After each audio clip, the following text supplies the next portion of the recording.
Hi everyone. அண்மைய நாட்களாக இலங்கையில் நடந்து வருகின்ற குற்றச்செயல்கள், ஒழுங்கமைக்கப்பட்ட சில கிரைமுகள், இந்த மாதிரியான சம்பவங்கள் எல்லாமே இலங்கையினுடைய போலீஸ் உத்தியோகத்தர்களும் இலங்கையினுடைய ராணுவ உத்தியோகத்தர்கள் சிலர் சம்பந்தப்பட்டிருக்கிறாங்க விஷயத்தை கடந்த ஒரு சில தினங்களுக்கு முதல் பார்லமெண்டத்தில் அமைச்சர் என்ன தெரிவிச்சிருக்கிறாரு.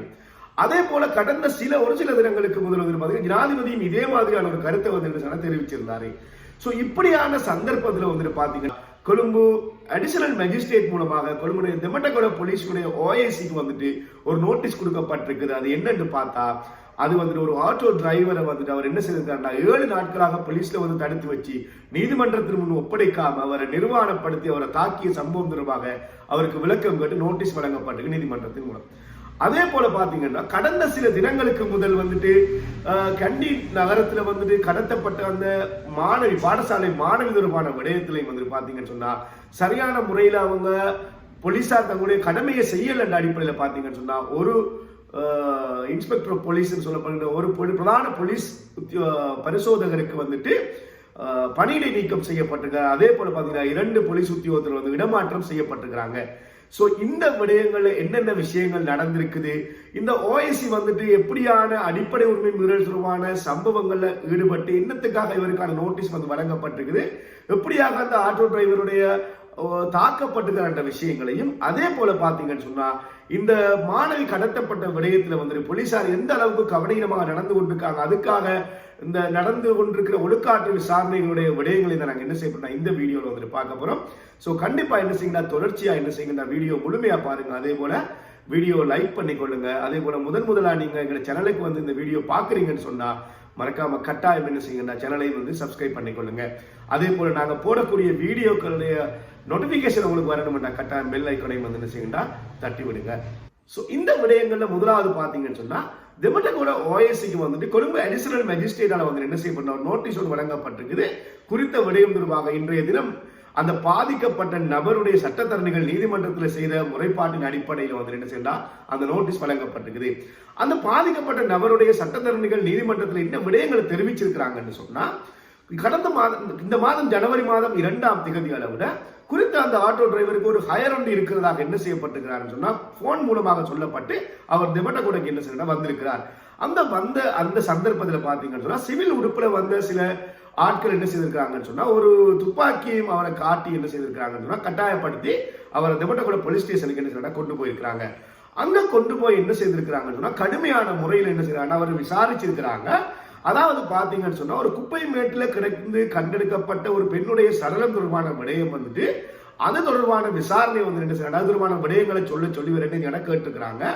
அந்த சந்தர்ப்பத்தில் பாத்தீங்கன்னா இது நடந்து கொண்டிருக்கும் போது அவர் கடுமையான முறையில் தாக்கி இருக்கிறாங்க. அவரை நிர்வாணப்படுத்தி என்ன செய்யறாங்க தொடர்ச்சியான முறையில் இந்த போலீஸ் உத்தியோகத்தர் என்ன செய்யறாங்க அவரை தாக்கி இருக்கிறாரு. அதே போல பாத்தீங்கன்னா 2ஆம் தேதி இப்படியாக கொண்டு வரப்பட்ட அந்த நபர் பாத்தீங்கன்னா நீதவான் முன்னுக்கு என்ன செய்யணும்னா சட்டத்தின் அடிப்படையில 24 மணித்தியாலத்தில் என்ன செய்யணும்டா அவர் நீதவான் முன்னிலை என்ன செய்யணும் கொண்டு வரப்பட்டிருக்கணும். ஆனா அப்படி எந்த விதமான விடயத்தையுமே இந்த போலீஸ் உத்தியோகத்தர்கள் செய்ய முயற்சிக்காம 9ஆம் தேதி வரைக்கும் என்ன செய்யறாண்டா அவரை கஸ்டடியில தடுத்து வச்சிருந்து சட்டத்துக்கு முரணாக தடுத்து வச்சிருந்து என்ன செய்திருக்காங்கடா 9ஆம் தேதி மேஜிஸ்ட்ரேட்ல கொண்டு போயிட்டு என்ன செய்யறாங்க அவரை ப்ரொடியூஸ் பண்ணிக்கிறாங்க. அந்த நேரத்துல நீதிமன்றத்தில் என்ன செய்திருக்கிறாங்கடா ஒரு பொய்யான தகவல், அதாவது இவர் வாகனத்திலிருந்து விழுந்திருக்கிறார் பொய்யான தகவலை சொல்லி நீதிமன்றத்தை மிஸ்லீட் பண்ணி இருக்கிறாங்க என்ற விஷயம் பாத்தீங்கன்னா அந்த பாதிக்கப்பட்ட ஆட்டோ டிரைவர் சம்பந்தப்பட்ட அவருடைய சட்டத்தரணியால் நீதிமன்றத்தில் தெரிவிக்கப்பட்டிருக்குது. அதே போல பாத்தீங்கன்னா அன்றைய தினம் 9ஆம் தேதி விடுதலை செய்யப்பட்ட அவர் நீதிமன்றத்தின் மூலமாக விடுதலை செய்யப்பட்டிருக்கிறார். அதுக்கு பிறகு பாத்தீங்கன்னா அவர் 18ஆம் தேதி வரைக்கும் அவருக்கு ஏற்பட்ட அந்த காயங்களுக்காக என்ன செய்யறாங்க வைத்தியசாலையில் அனுமதிக்கப்பட்டு சிகிச்சை பெற்றுக்கிறார். அதே நேரத்தில் இந்த போலீஸ் உத்தியோகத்தர்கள் என்ன செய்திருக்கிறாங்கன்னு சொன்னா இவருக்கு நீ எங்கட சம்பந்தமாக நடந்த அந்த டோர்ச்சர் சம்பந்தப்பட்ட விடயங்களுக்காக நீ போலீஸுக்கு எதிராக நீ கம்ப்ளைண்ட் பண்ண வேண்டாம், உன்னுடைய ஆட்டோல வாகனத்துல நாங்க போதைப் பொருட்களை வச்சு என்ன செய்யணும் உனக்கு எதிராக வழக்கு நடவடிக்கை தொடங்குவோம் என்ற ஒரு மிரட்டலை என்ன செய்திருக்கிறாங்கடா இந்த ஆட்டோ டிரைவருக்கு செய்திருக்கிறாங்க விடயம் அந்த ஆட்டோ டிரைவர் பாதிக்கப்பட்ட நபருடைய சட்டத்தரணிகளால் நீதிமன்றத்துக்கு சொல்லப்பட்டிருக்குது. அதே மாதிரி பாத்தீங்கன்னு சொன்னா இந்த பாதிக்கப்பட்ட நபருடைய சகோதரி மனித உரிமை ஆணைக்குழு என்ன செய்யறா அவருடைய சகோதரருடைய மனித உரிமைகள் அடிப்படை உரிமைகள் மீறப்பட்டிருக்கின்ற விடயம் தொடர்பாக ஒரு முறைப்பாடு செய்திருக்கிறதா நீதிமன்றத்தில் தெரிவித்ததை தொடர்ந்துதான் இந்த போலீஸ் ஓஎஸ்சிக்கு எதிராக இந்த நோட்டீஸ் வந்து என்ன செய்யப்பட்டிருக்குன்னு சொன்னா அடிஷனல் மஜிஸ்ட்ரேட்டால வந்து என்ன செய்ய வழங்கப்பட்டிருக்குது. சோ இந்த விடயத்தை பொறுத்த வரைக்கும் பாத்தீங்கன்னு சொன்னா இது கடுமையான ஒரு அடிப்படை உரிமை மீறலாக என்ன செய்ய நடந்திருக்கிறது நாங்க பார்க்கக்கூடியதா இருக்குது. இலங்கையினுடைய சட்டத்தின் பிரகாரம் பாத்தீங்கன்னா அரசியலமைப்புல உத்தரவாதப்பட்ட அடிப்படை உரிமைகள் ஆர்டிகல் 11 மூலமாக அவருக்கு சித்திரவதைக்கு உட்படுத்தப்படக்கூடாது என்ற அடிப்படை உரிமை, அதே போல சித்திரவதை, கொடூரமான நடத்தைகள், இழிவான செயற்பாடுகளுக்கு அவர் உட்படுத்தப்படக்கூடாது என்ற ஒரு அடிப்படை உரிமை ஒன்று மீறப்பட்டிருக்குது.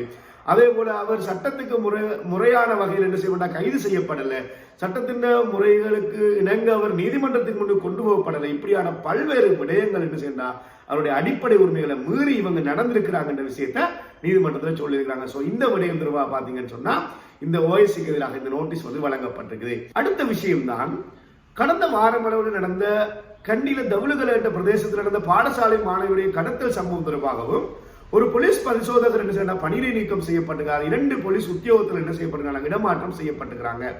அவர்கள் தங்களுடைய கடமை வந்து சரியாக செய்யல் என்ற அடிப்படையில் என்ன செய்யப்பட்டிருக்கு சொன்னா போலீஸ் தொடர்பாக நடந்த அந்த உள்ளக விசாரணையின் அடிப்படையில் இந்த முடிவு ஒழுக்காட்டு நடவடிக்கைகள் அவர்களுக்கு எதிராக என்ன செய்யப்பட்டிருக்குது. குறித்த விஷயம் தொடர்பாக சொல்லப்படுகிற விடயம் என்னன்னு சொன்னா குறித்த அந்த கடத்தல் சம்பவத்தை வந்துட்டு கம்பள போலீஸ் நிலையத்தை சேர்ந்த ஒரு உத்தியோகத்தில் என்ன செய்யறாருன்னா பார்த்திருக்கிறார். அந்த பார்த்த உத்தியோகத்தில் உடனடியாக தவுலுகல போலீஸினுடைய அந்த கட்டுப்பாட்டு அறைக்கு உடனடியாக என்ன செய்யறாங்க இந்த விடயம் தொடர்பாக அறிவிச்சிருந்தும் ஆனா அந்த போலீஸ் நிலையம் தொடர்பாக எந்த விதமான நடவடிக்கைகளும் என்ன செய்யப்படும் சொன்னா இந்த கடத்தல் சம்பவம் தொடர்பாக அவங்க செய்யல என்ற விடயம் வந்து தெரிய வந்திருக்குது. இந்த விடயம் தொடர்பாக விசாரணைகளை செய்த மத்திய மாகாணத்துக்கு பொறுப்பான சீனியர் டிஐஜி லலித் பத்திநாயக்க மூலமாக தான் இவர்களுக்கு எதிரான ஒழுக்காட்டு நடவடிக்கை எடுக்கப்பட்டிருக்குது. இந்த ஒழுக்காட்டு நடவடிக்கையில பாத்தீங்கன்னா குறித்த அந்த கடத்தல் சம்பவம் இடம்பெற்ற தினத்தன்று குறித்த போலீஸ் நிலையத்தில் கடமையில இருந்த அதாவது ஆக்டிங் ஓஎஸ்சியாக இருந்த பிரதான போலீஸ் பரிசோதகர் வந்து என்ன சொன்னா பணியிடை நீக்கம் செய்யப்பட்டிருக்கிறார், சஸ்பெண்ட் பண்ணப்பட்டிருக்கிறார். அதே போல அந்த போலீஸ் நிலையத்தில் வந்துட்டு பிரதான பெண் போலீஸ் உத்தியோக பரிசோதகராக இருந்த அந்த பெண் போலீஸ் வந்துட்டு பாத்தீங்கன்னு சொன்னா கடுகண்ணாவு போலீஸ் நிலையத்துக்கு இடமாற்றம் செய்யப்பட்டிருக்கிறார். அதே நேரத்தில் அங்கிருந்த இன்னும் ஒரு சப் இன்ஸ்பெக்டர் வந்துட்டு பாத்தீங்கன்னு சொன்னா விளம்பர போலீஸ் நிலையத்துக்கு இடமாற்றம் செய்யப்பட்டிருக்கிறாங்க. சோ இந்த விஷயம் தான் நாங்க என்ன செய்யணும் சுருக்கமா இந்த வீடியோல பார்க்க வந்த விஷயமா இருக்குது. சோ ஏற்கனவே வந்துட்டு பாத்தீங்கன்னா ஒழுங்கமைக்கப்பட்ட குற்றச்செயல்கள்ல அதே போல நாட்டில் நடக்கிற இந்த சில குற்ற சம்பவங்களை வந்துட்டு போலீசாருக்கு ராணுவத்துக்கு சம்பந்தம் இருக்கிறதாக ஜனாதிபதியும் அதே போல அமைச்சரும் வந்துட்டு பார்லிமெண்ட் தெரிவித்த விடயம் ஏற்கனவே பல்வேறு விமர்சனங்களுக்கு உட்பட்டு இந்த சந்தர்ப்பத்தில் இப்படியாக சட்டத்தை மீறுகின்ற வகையில போலீசார் நடக்கிறது அல்லது அதே போல தங்களுக்கு சட்டத்தால் வழங்கப்பட்டிருக்கின்ற அதிகாரங்களை நடைமுறைப்படுத்தாம போலீசார் நடந்திருக்கிற விஷயம் என்னது மேலும் மேலும் போலீஸின் மீது மக்களுக்கு வந்துட்டு பாத்தீங்கன்னா ஒரு விமர்சனத்தையும் அதிருப்தியும் தான் என்ன செய்தா ஏற்படுத்தக்கூடியதாக இருக்குது.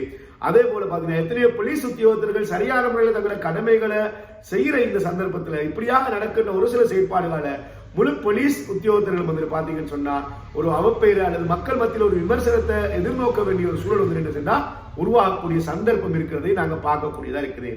சோ இந்த விடயம் தொடர்பாக பாத்தீங்கன்னு சொன்னா உங்களுடைய கருத்துக்கள் என்ன செய்ய கட்டாயம் தெரிவிங்க. இந்த விடயம் தொடர்பாக இப்படியாக போலீஸ்கள் வந்துட்டு பாத்தீங்கன்னா அவங்களுடைய கடமைகளை செய்யும்போது அடிப்படை உரிமை மீறலாக நடக்கிறது. அதே போல அந்த சட்டங்களை மீறி மக்களை டார்ச்சர் பண்ற வகையில் நடந்து கொள்றது, அதே போல தங்களுக்கு இருக்கிற டியூட்டியை சரியான முறையில செய்யாம விடுறது, இந்த மாதிரியான விடயங்களை சரி செய்யறதுக்கு அரசாங்கம் என்ன மாதிரியான நடவடிக்கைகள் எடுக்கணும் என்ற விஷயங்கள் தொடர்பாக உங்களுடைய கருத்துக்களை என்ன செய்யுங்கடா இந்த வீடியோல கமெண்ட் பாக்ஸ்ல கட்டாயமா தெரிவிங்க. சோ நாங்க இன்னும் ஒரு வீடியோல வேறொரு விஷயம் சம்பந்தமா பார்க்கலாம். Thank you very much.